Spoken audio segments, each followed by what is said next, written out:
child life specialist at the Children's Hospital at Erlanger, and today I'm here at the aquarium at the Stingray Bay exhibit. My name is Kyle. I'm the senior aquarist who takes care of Stingray Bay. So this morning we're going to feed all the sharks and stingrays and get a chance to give them their breakfast. So we can go ahead and do that here. A lot of the stingrays that are on the glass here, those are called southern stingrays, and those are the biggest stingrays that we exhibit in here. All of these ones were actually born in the Secret Reef, the big exhibit that we have at the aquarium. So these are all the offspring of those rays, and they're the most excited to eat. These guys are. You see them up on the window. This is their mouth right underneath there. So that's their mouth right there. It looks like eyes, but it is not eyes. Their eyes are on the other side, but their mouth is underneath right there. And do they have teeth? They kind of have. How do they eat their food? So they have like one big molar, top and bottom, sort of. And the molar is kind of raspy. So they more have like a crushing plate, we refer to it as, that they grab their food with. If you picture it that way, that's basically how a stingray's mouth works. Yeah. So we got a bunch of seafood here that's cut up. These fish are called smelt. It's lake smelt. We got some squid. That's probably their favorite that this tank likes. This orange stuff is clam. Okay. Let's see who else we got in here. Oh, we got some shrimp. The shrimp, it's easy to tell. All of our seafood is harvested and frozen for people to eat. So like really good looking shrimp, but all the seafood is people food that we feed our animals to make sure it's really good quality and handled in a way that's going to keep it safe and nutritional for our animals. But everybody's getting rowdy, so we can go ahead and feed them and grab a little bit like this. And the sharks are excited to eat too, so let's see if we can get this one.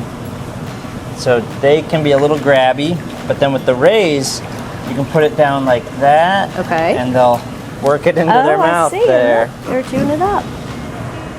I'll throw a little in the middle for those that don't want to come see us. So some are shy. A little bit. And these epaulet sharks are the bigger shark.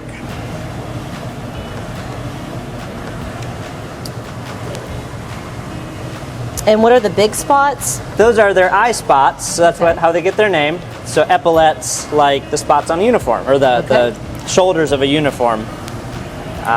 It's to convince a predator that the shark is much bigger than it is. These are big adults. That's as big as the epaulet sharks get. Okay. So bigger fish would like to eat them. Okay. So those big shoulder spots. Like, wait, you look like a small fish, but you have these big eyes? Yeah. Is there more that I can't see? Maybe I can't eat you. So just a defense mechanism. Okay, so it's protection. Yep. Let's see if I want to feed one of these big guys. So you said it's kind of like that. The epaulet sharks that we were just talking about, all of these I raised here from eggs. They're an egg-laying shark. Okay. So all of these animals were born here? Many. Many of them? Many were. This horseshoe crab, if you put that fish right in the middle there, their claws, right there. Their claws are very weak, so they might pinch you with them, but they're not not a hard pinch at all. And that's why it's safe for them to be in here and for us and kids and families to pet them, because they can't hurt you. The sharks smell that food and want to come get it.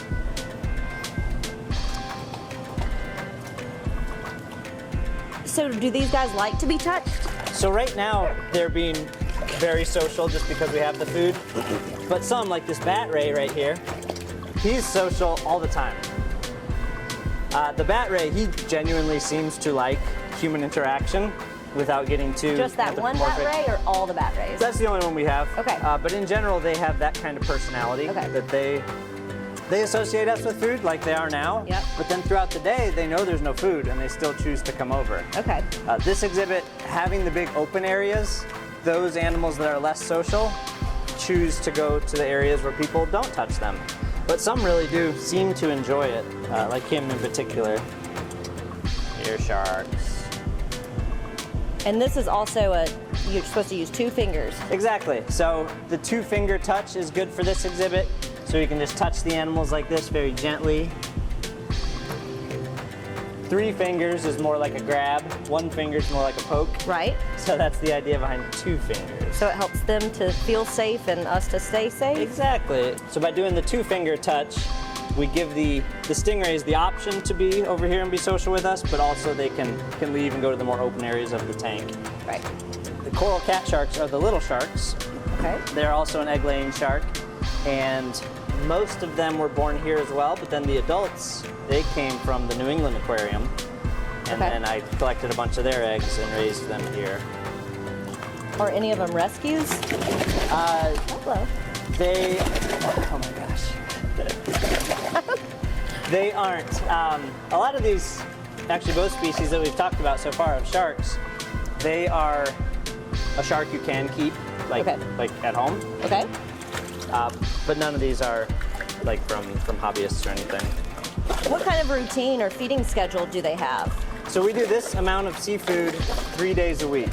So we just do Monday, Wednesday, and Friday. And that's kind of like they would get in the wild. You know, every day a shark or a ray doesn't find food. Right. So if we feed them every day, that's not very natural and not very healthy because they can get obese. Right. So we just offer that 3 days a week.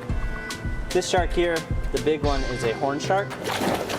And we tend to not hand feed him because his bite is the strongest of any shark for their size. Okay. So this big brown shark, we tend to just let eat off the bottom for that reason. Not aggressive, just when they eat their food, they do it with a very strong bite. They eat urchins in the wild. And then their skin, it kind of feels like slime, guys. Yeah, so but it's not rays, slimy when you take your hand off. the rays have just very slick and smooth skin. You think of like a fish being slimy. Yep. And they have what's called a slime coat Okay.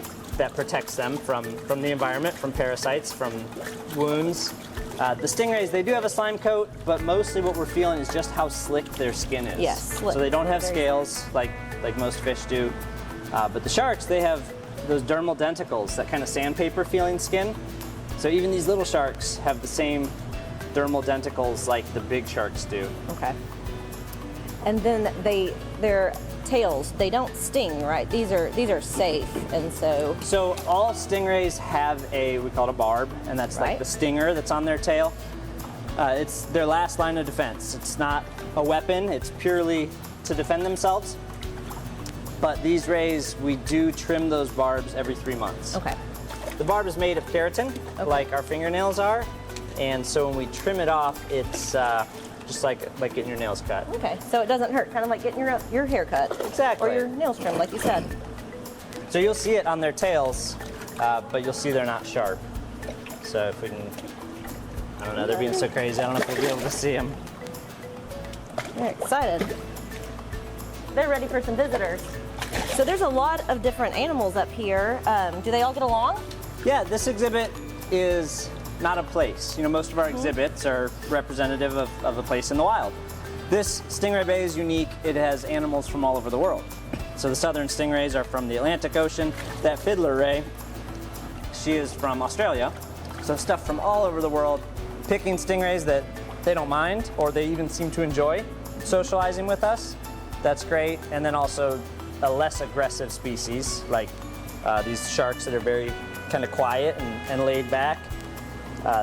Those are good. They all tend to kind of ignore each other. The most interaction we'll see is kind of like mating behavior. So you'll see between rays and the sharks as well. But yeah, as far as social interaction, they tend to just kind of ignore each other mostly. A lot of fish don't tolerate fish of the same species. Right. Most sharks and rays really don't care. Okay. And then have we seen the shovel-nosed guitar fish? Yes, that's that guy right there. Okay. There's one male and one female. That's the female. The fiddler ray I pointed out from Australia, those are a guitar fish as well. Okay. So Is there a reason their nose is shaped like a shovel? Yeah, so they, like the rays, will kind of root around in the substrate, the bottom of the ocean, looking for their food. So they have that elongated face, essentially, that helps them dig around in the bottom, in the muck. And then how do you know when they're full, when their bellies are full? So we really don't. This tank, we feed this amount, and then over time we watch and make sure. Are there any skinny stingrays? Yeah. Which you might think, they all look skinny, right? They're all thin. But you can tell on a stingray, the bones that hinge that hinge those fins, if a ray is skinny, you'll see those kind of poking out. So you feed the amount that you feed, and then you watch body condition of the animals and make sure that none are getting skinny or too fat. Okay. This little shark. Remind me what kind of food this is. That is clam. Clam. So that's the clam we get. It's called clam tongues. So it's just that big fleshy part. It's actually the foot of the clam. Okay. So that's that guy there. Here, you want some clam? Oh. Oh. You smell it? There. It's suction on I the know, it's like glass dropping like it into a pocket.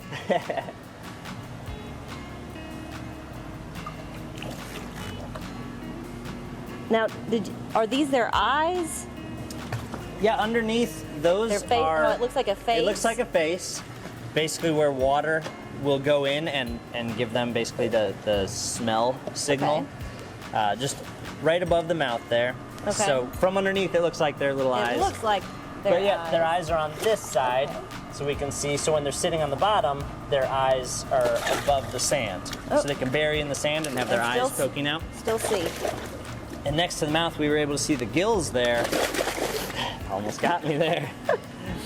The gills underneath are actually connected to these spots right behind the eyes that are called spiracles. So even when they're buried in the sand and those gills are under the substrate, they can still pass water over their gills because of those spiracles. It's like a little snorkel. Hey, okay, take this. But they never get full. So, okay. Oh my gosh, these guys are so crazy. So I know a lot of kids who would love to work at the aquarium. What did you go to school for? Yeah, so this is a wonderful place to work. I actually went to school for business, but ever since I was little, I got my first fish tank when I was in first grade. Right. So I started keeping fish at that point and then just graduated to bigger and bigger tanks. And read about them. And read all the time. And just actually hands-on working with them. But we do internships, and we have youth volunteers, we have all sorts of opportunities, but mostly just getting that hands-on experience and even starting small at home. Okay, very cool. A lot of the same rules apply. Everything I learned as a kid was the foundation for what we do now. Right. Well, thank you so much for having me here today and showing me around the exhibit and letting me help feed the stingrays and sharks. I think we learned a lot today. What do you guys think? Thanks for coming. Yeah. Thanks for helping feed and make these guys have a good morning with their breakfast there.